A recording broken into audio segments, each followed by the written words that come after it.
You are walking along a gravel road. Ahead of you, you see a bird.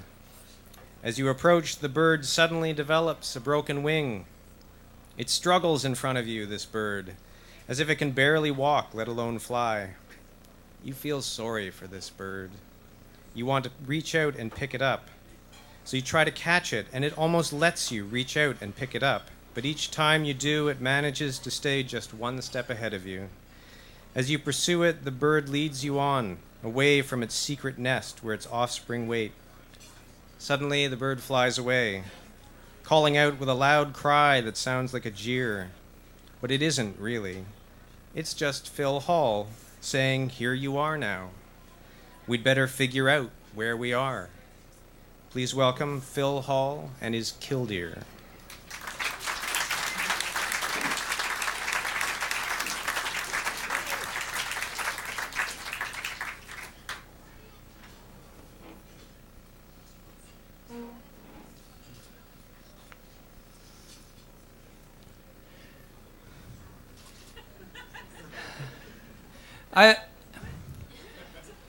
I've said too much.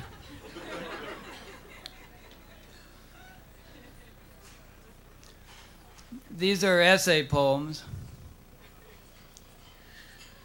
The intention is never prose.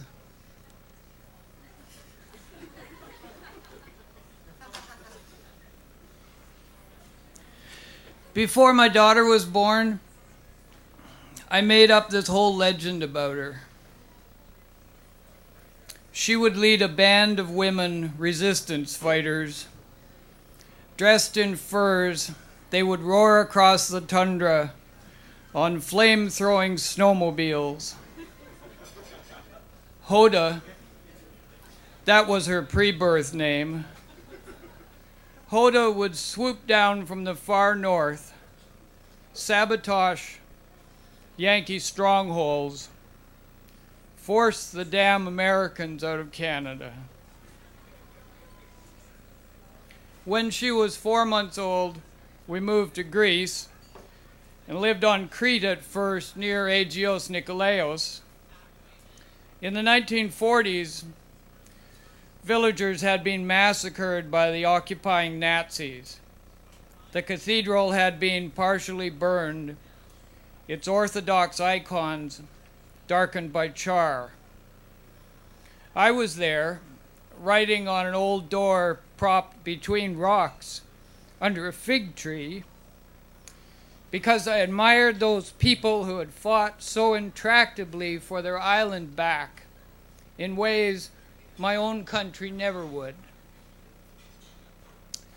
On the beach, hidden among reeds, I discovered a German machine gun bunker, gunless, of crude cement, built to guard the harbor and still there in 1989. I would crawl in like a young German and watch the ancient water through the gun slot. In February, even while the African sun glared, a downpour and double rainbows along the far ridge of the village. Mornings, while we bathed the baby in the sink in warm rainwater from a tank on the roof, our landlady's knock at the hot shuttered window. An omelet for us, a French fry omelet. Brett. But she thought the baby's name was bread. So she called her the Greek word for bread, somi. And we thought that our landlady's name, Praxia, meant peace. But it means action. Lady Brett, Ashley, in Hemingway's The Sun Also Rises, that's who we were thinking of. A composite with a snoot full of problems all her own. We forgot about Brett Hull, the hockey player, son of Bobby. For years, Brett gets teased for having a boy's name, for being the young sports star. When she's grown, she legally adds an E to her first name, making it obviously a young woman's name. By one letter, the absurdity of stick handling in Pamplona vanishes. 20 years. The vigilante snowmobiles have grown fainter. On bad days, I struggle to convince myself that by merely living as best we could, we did anything to improve anything. But then I remember how, when Brett's mom was pregnant with her and working as a counselor at the Morgentaler Clinic in Toronto, those rabid fascists with their fetus posters would scream atrocities at her as she rode by, beamingly healthy to term, standing heavily to paddle her purple bicycle through them. I played table tennis with Morgentaler. That would be a fine title for a kid's book. Playing table tennis with Morgentaler. He was very good.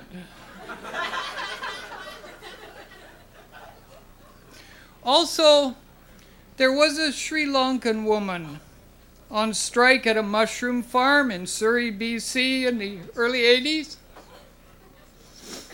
By the picket line, as I held the flashlight in the dark trailer, she wrote on my chapati with a marker the word for union in Urdu, and I ate it.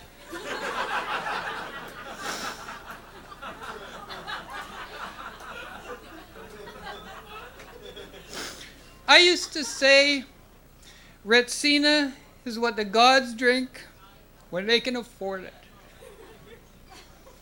That meat freezer cold pine tang, numbing all doubt. The next right thing that makes no sense. I'd take the bus up the cliff from the beach in the morning while Jane and the baby were asleep. I'd wait in the shade of the square in Zagora for the bakery to open. The next right thing that makes no sense at the time.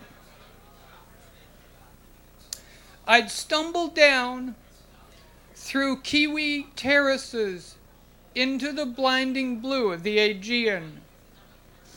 The days bred a long hot scar against me, praying to a swallow of light. Sloppiness as libation. Sometimes Brett still gets called Somi.